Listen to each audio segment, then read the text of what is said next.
Bonjour, l'objectif de cette vidéo, c'est de faire une correction du devoir surveillé numéro 1. Donc, premier exercice, question de cours, donner la définition d'un repère orthonormé ou orthonormal. Eh bien, vous trouverez ça dans votre leçon. C'est tout simplement un repère dont les axes sont perpendiculaires. Premier point important. Et puis, qui présente la même unité sur chaque axe. Donc, la même unité en abscisse et en ordonnée. La même unité, donc. Deux points fondamentaux qu'on va représenter sur le dessin ci-dessous, histoire de clarifier les choses. Donc un repère, appelons-le OIJ, c'est donc la donnée d'une origine, d'un point origine, et puis de deux axes, l'axe OI, l'axe des abscisses, et puis l'axe OJ, l'axe des ordonnées. Donc à partir du moment où vous avez un angle droit, il est orthogonal, et si vous rajoutez la contrainte supplémentaire longueur OI égale longueur OJ, là vous avez un repère orthonormé. On passe à l'exercice 2. Dans le repère orthonormé OIJ, on vous donne le point A de coordonnées 3, 2 et un point B. On voudrait les coordonnées de ce point B. Les coordonnées de ce point B sont en abscisse 4 et en ordonnée moins 1. On écrit ça comme ceci, 4, point virgule, moins 1, pas de signe égal. Calculez les coordonnées du milieu M du segment AB et placez ce point. Alors, au passage, si on commence à dessiner le segment AB, on voit approximativement que le point M se situe par là, donc on peut conjecturer que les coordonnées sont 3,5 et 0,5. Vérifions-le par calcul, puis c'est ce qu'on vous demande de faire. Le point M, ses coordonnées, une petite formule, XA plus XB, le tout sur 2, point virgule, YA plus YB, le tout sur 2. Les moyennes des abscisses, les moyennes des ordonnées.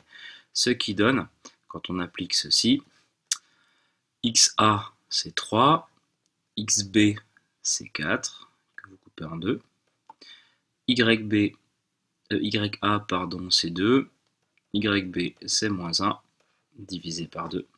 On obtient donc au final un point M de coordonnées 3 plus 4, 7, à la moitié de 7, 3, 5.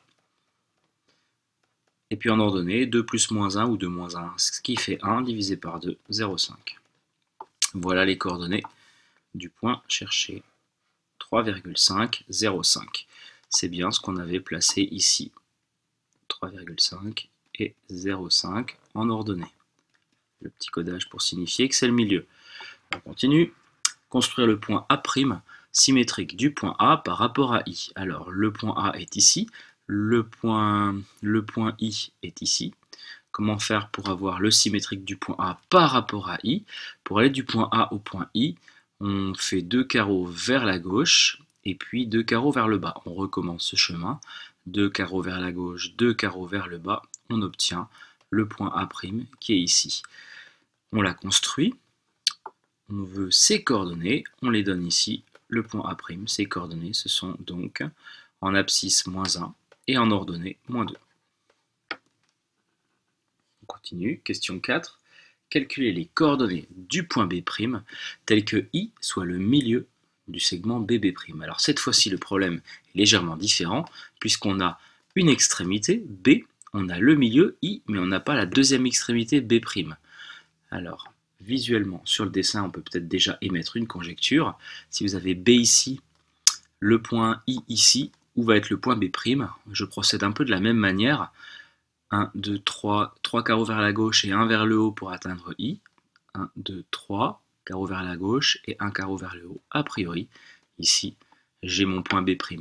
Donc, conjecture, c'est-à-dire hypothèse, le point B', ce serait moins 2, 1. Ces coordonnées seraient moins 2, 1. Vérifions que c'est le bon point. Calculons le milieu, les coordonnées du milieu du segment BB'. Donc appelons-le par exemple I'. On n'est pas encore sûr que c'est I, hein, il faut le vérifier. Appelons I' le milieu du segment BB'. Donc I', ses coordonnées, ça va être XB plus XB' divisé par 2, YB plus YB'. divisé par 2. Ce qui donne donc un point I' de coordonnées. XB c'est 4. XB' par rapport à notre conjecture c'est moins 2 sur 2. L'ordonnée de B c'est moins 1. L'ordonnée du point B' c'est 1 sur 2. Donc le point I', ses coordonnées, ça donne 4 plus moins 2, c'est-à-dire 2, divisé par 2, 1. Et moins 1 plus 1 qui fait 0, divisé par 2, encore 0. Conclusion, le point I', c'est le point I. Donc le point B' qu'on a décidé de choisir, il est correct. Les coordonnées sont correctes. Le point B', c'est bien le point de coordonnées moins 2, 1. Une autre façon de procéder pour répondre à cette question, c'est de faire une petite mise en équation, une double mise en équation même, pour trouver l'abscisse de B' et l'ordonnée de B'. Vous en reparlerez probablement en cours. Dernière chose, démontrer que le quadrilatère AB', A'B est un parallélogramme. N'hésitons pas à le tracer. A, B, A', B', je le trace très grossièrement pour l'avoir sous les yeux. Pourquoi c'est un parallélogramme? Eh bien, on va utiliser une propriété sur les diagonales. On a montré précédemment que la diagonale AA' avait pour milieu I, la diagonale BB' a également pour milieu I. Donc on est en présence d'un quadrilatère dont les diagonales se coupent en leur milieu. C'est ce que je vais écrire ici. AB, A', B', à ces diagonales qui s'appellent AA' et BB', qui se coupent en leur milieu. Donc, c'est un parallélogramme.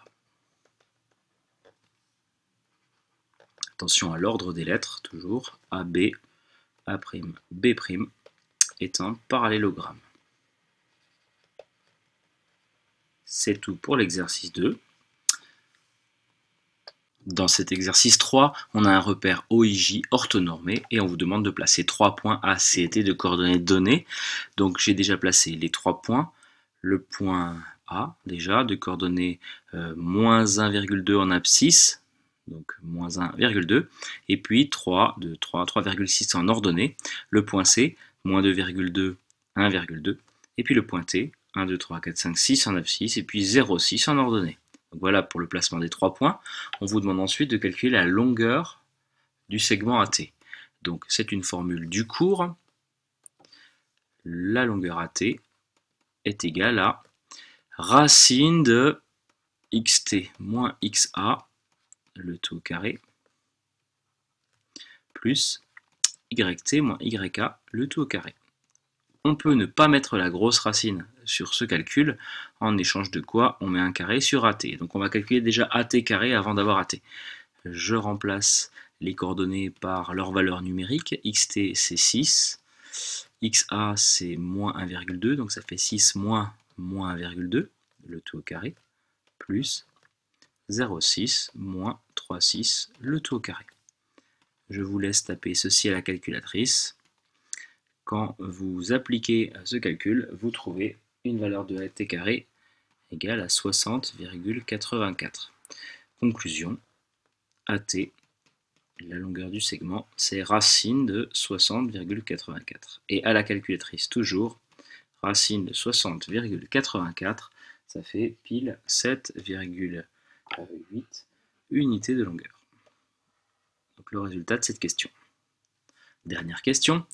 On vous donne la longueur AC qui vaut 2,6 et la longueur CT qui vaut racine de 67,6 unités. Et on voudrait montrer que le triangle ACT est un triangle rectangle. Observons la figure. Je vais dessiner à main levée, mais si on dessine ce rectangle ACT, on peut conjecturer que si angle droit il y a de fortes chances que ce soit en A. Donc a priori l'hypoténuse, la future potentielle hypoténuse, ce sera CT. Donc là on va tester l'égalité de Pythagore et le côté que je vais mettre tout seul c'est CT. Donc d'une part je calcule déjà le carré de CT. D'une part CT carré c'est égal à quoi? C'est égal à racine de 67,6 au carré, c'est-à-dire 67,6. D'autre part, que se passe-t-il quand j'additionne AT carré plus AC carré, eh bien je me retrouve avec AT carré, je l'avais ici, hein, donc 60,84 plus 2,6 au carré.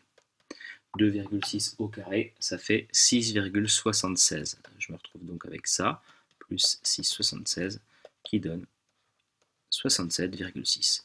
Conclusion.